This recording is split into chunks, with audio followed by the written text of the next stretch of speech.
রঞ্জিত সাওয়ান জাতে ধান চাষ করে সাফল্য পেয়েছেন কৃষকরা। স্থানীয় কৃষক বিপুলনাথ আড়াইকানি জমির মধ্যে এককানি কৃষি জমিতে এই ধান চাষের কাজ পরিচালিত হয়। ধানের বীজ আনা হয়েছিল আসাম এগ্রিকালচার বিশ্ববিদ্যালয় থেকে। মূলত রঞ্জিত সাওয়ান জাতটি এমন কৃষি জমির জন্য উপযুক্ত যা বন্যার জলে প্লাবিত হয়।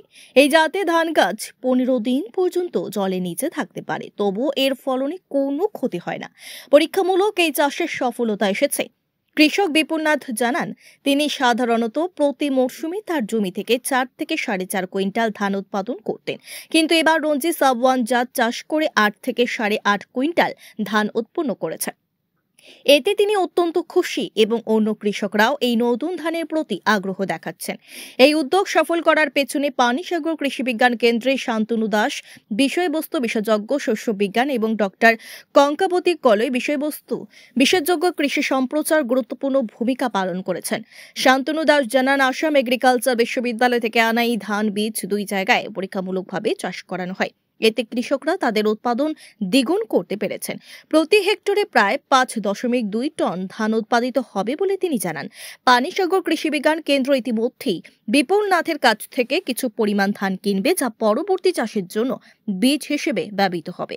শান্তনু দাস আরও বলেন, যদি অন্য কৃষকরাও এই ধান চাষ করতে আগ্রহী হন, তবে তাদেরকে প্রয়োজনীয় সহায়তা প্রদান করবে কৃষি বিজ্ঞান কেন্দ্র।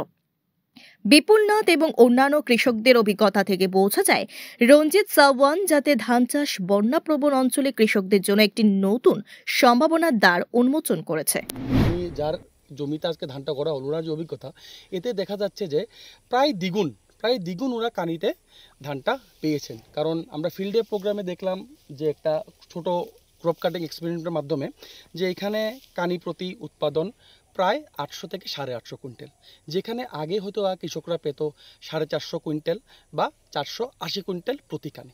চাষ করছি তার মোতাবেক যেভাবে ফর্মুলা দিচ্ছি সেইভাবে করছি, ফসল ফলানি ফলে অনেক ভালো হয়েছে।